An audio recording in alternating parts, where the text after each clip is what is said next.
Varghese மூலன்ஸ் pictures மற்றும் try colour films வழங்கும் மாதவன் நடித்த GDN வெற்றி நடை போடுகிறது.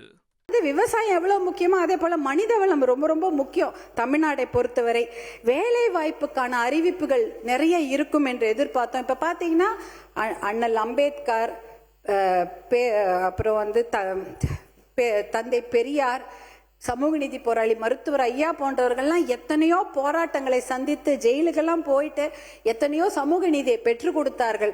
அதனால நிறைய பேர் நல்லா படிக்கிறாங்க. ஆனா அவங்களுக்குலாம் வேலை இல்லை. லட்சக்கணக்கான இளைஞர்கள் படித்து விட்டு வெளியில வருகிறாங்க. அவங்கெல்லாம் எதிர்பார்ப்பது அரசு வேலை தான்.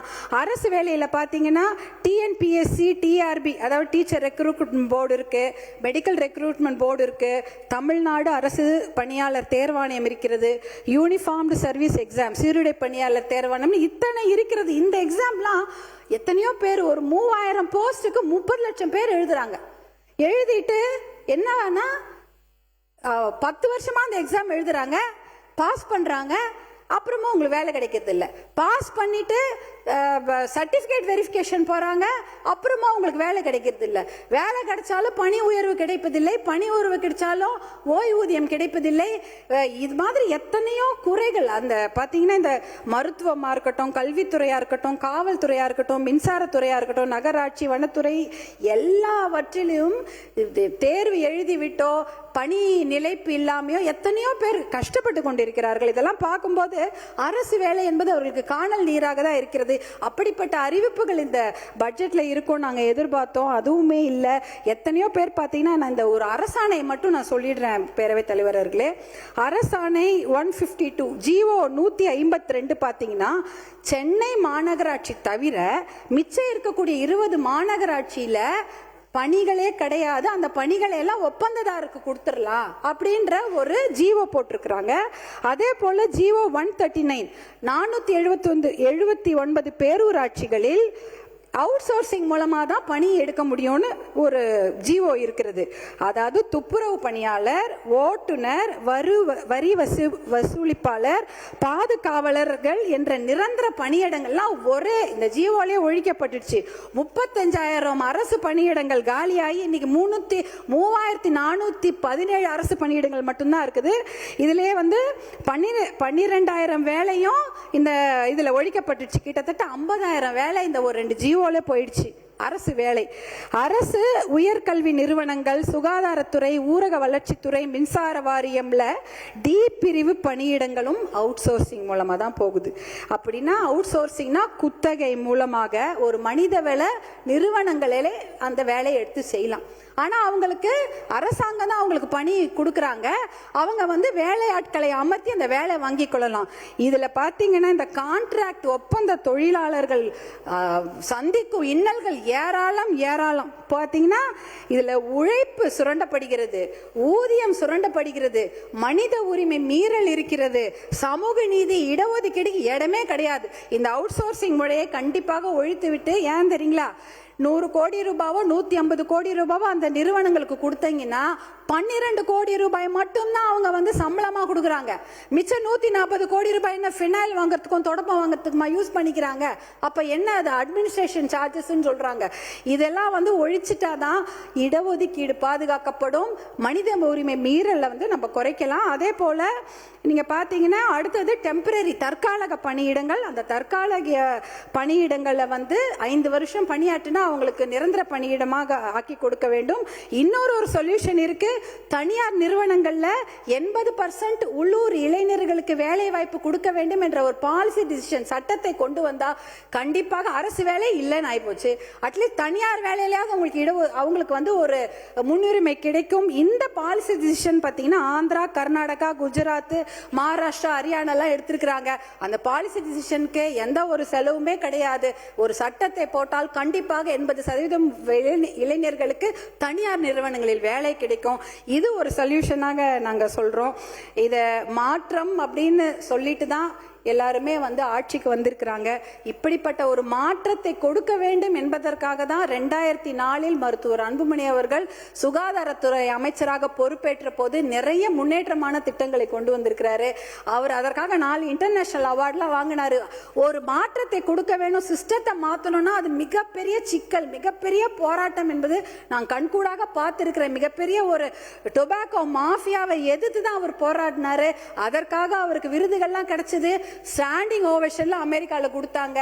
அதே போல யுனைடெட் நேஷன்ஸ்ல WHO அவார்டு 2 வாங்கியிருக்கிறார் மருத்துவர் அன்புமணி. எதற்காக?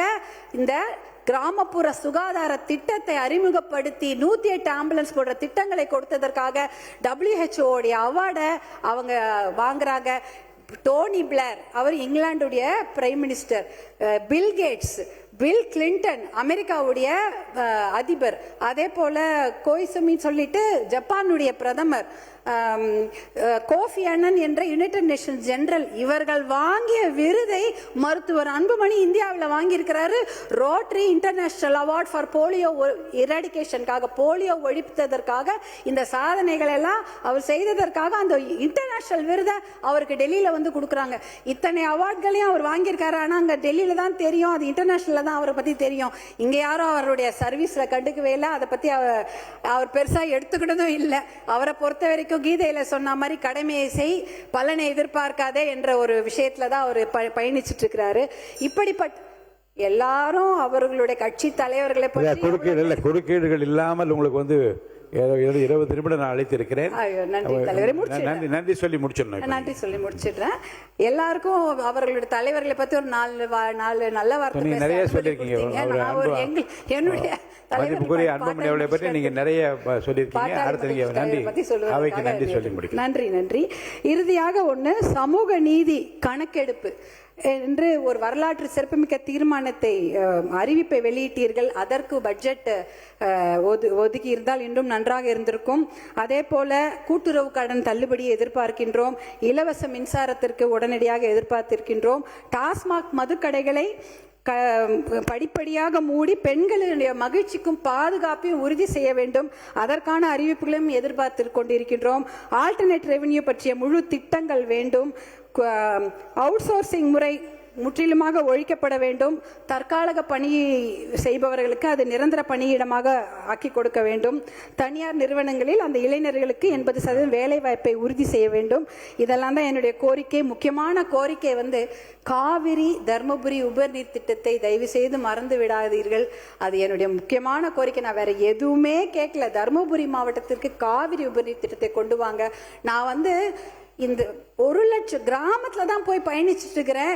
கிராமத்துல தான் போயிட்டே இருப்பேன். 1 லட்சம் 2 லட்சம் விவசாயிகளோட கையை போய் பிடிப்பாங்களே, என் கையை பிடிச்சி எனக்கு நன்றி சொல்லுவாங்க. ஏதாவது ஆசையா கையை பிடிப்பாங்க. அந்த கை எப்படி இருக்குமா தெரியுமா இருக்கும் தலைவர்களுக்கு? அப்படி கரடு முரடா ரஃபா கரம்பு காய்ச்சி போய் காயம் போயிருக்கும் அந்த கை. ஏன்னா அவங்க சேர் சகதியில மட்டும் இல்ல, பாறையில வேலை செய்யறாங்க. மண்ணிலையும் கடப்பாறையிலையும் மண்வெட்டிலையும் வேலை செஞ்சு கையெல்லாம் அவ்வளோ கரம்பா இருக்கும். அந்த கையை, அந்த விவசாயிகளோட கைகளை விட்டு விடாதீர்கள் என்று உங்களை கேட்டுக்கொண்டு வாய்ப்பளித்த உங்களுக்கு என்னுடைய மனமார்ந்த நன்றியை தெரிவித்து விடைபெறுகிறேன். நன்றி, வணக்கம். மாண்புமிகு உறுப்பினர் அவர்கள், நீர்வளத்துறைக்கு கடந்த காலங்களில் ஒதுக்கீடு செய்யப்பட்டுள்ள நிதிகளை விட மாண்புமிகு தமிழ்நாடு முதலமைச்சர் அவர்களின் தலைமையிலான அரசு அதிக அளவிலான நிதியை ஒதுக்கியுள்ளது. மேலும் ஏரி குளங்களை தனியார் பங்களிப்புடன் தூர்வாரும் பொருட்டு தனியாக அரசாணை பிறப்பிக்கப்பட்டுள்ளது. சென்னையில் அடையாறு, கூவம், வேளச்சேரி ஏரி, நாராயணபுரம் ஏரி ஆகியவற்றை தூர்வாரும் பணி தனியார் பங்களிப்புடன் தொடங்கப்பட்டுள்ளது. தமிழ்நாட்டில் ஊரக வளர்ச்சித்துறையில் உள்ள 22,000 ஏரிகளும், நீர்வளத்துறையில் உள்ள 14,000 ஏரிகளும் தூர்வார நடவடிக்கை எடுக்கப்பட்டுள்ளது. மேலும் மாண்புமிகு உறுப்பினர், என்னுடைய அலுவலகத்துக்கு நீங்களும் உங்களுடைய பாட்டாளி மக்கள் கட்சி தலைவர் வந்திருந்தீங்க. அதை நீங்கள் எல்லாமே மனுவாகவே கொடுத்துருந்தீங்க. ஒரு 2 மணி நேரம் நீங்களும் நானும் எல்லாமே டிஸ்கஷன் பண்ணோம். உங்களை பொறுத்த வரைக்கும் தருமபுரி மாவட்டம் எங்களுக்கும் தான் மாவட்டம். கண்டிப்பாக அந்த விவசாயிகளின் உடைய கோரிக்கைகள் அனைத்தும் நிறைவேற்றப்படும். நீங்கள் ஏன்னா அந்த நீர்வளத்துறைக்கு எப்படியெல்லாம் நீங்கள் சில அட்வைஸ்லாம் பண்ணீங்க, அது சம்பந்தப்பட்ட அதிகாரிகளோடும் கலந்து பேசி மாண்புமிகு முதலமைச்சருடைய கவனத்துக்கு எடுத்து செல்லப்பட்டு மிக விரைவில் நீங்கள் கேட்ட அனைத்து திட்டங்களையும் தருமபுரி மாவட்டத்துக்கு செய்து தரப்படும் என்பதை இந்த அவையில் தெரிவித்துக் கொள்கிறேன். நன்றி. மாண்புமிகு உறுப்பினர். மாண்புமிகு முதலமைச்சர் அவர்களுக்கும் மாண்புமிகு நீர்வளத்துறை அமைச்சர் அவர்களுக்கும் பேரவைத் தலைவர் வாயிலாக எங்களுடைய மனமார்ந்த நன்றிகளை தெரிவித்துக் கொள்கின்றோம். மாண்புமிகு கால்நடைத்துறை அமைச்சர் அவர்கள். மாண்புமிகு பேரவைத் தலைவர் அவர்களே, மாண்புமிகு சட்டமன்ற உறுப்பினர் கூறியது விவசாயிகளின் அறியாமையை போக்கி அவர்களுக்கு ஒரு எழுச்சியை கொண்டு வர வேண்டும் என்ற ஒரு மாற்றத்தை நிச்சயமாக தமிழக வெற்றி கழகம் செய்யும். மக்களுக்கு தேவையான, விவசாயிகளுக்கு தேவையான அனைத்து விஷயங்களும் ஒவ்வொரு விவசாயிக்கும் தெரியப்படுத்தும் வகையில் நிச்சயமாக எங்களுடைய செயல்கள் இருக்கும் என்று பேரவைத் தலைவர் உங்கள் முன்னால் தெரிவித்துக் கொள்கிறேன். நன்றி. ஆக்கப்பூர்வமான சட்டமன்ற உறுப்பினருக்கு நன்றி.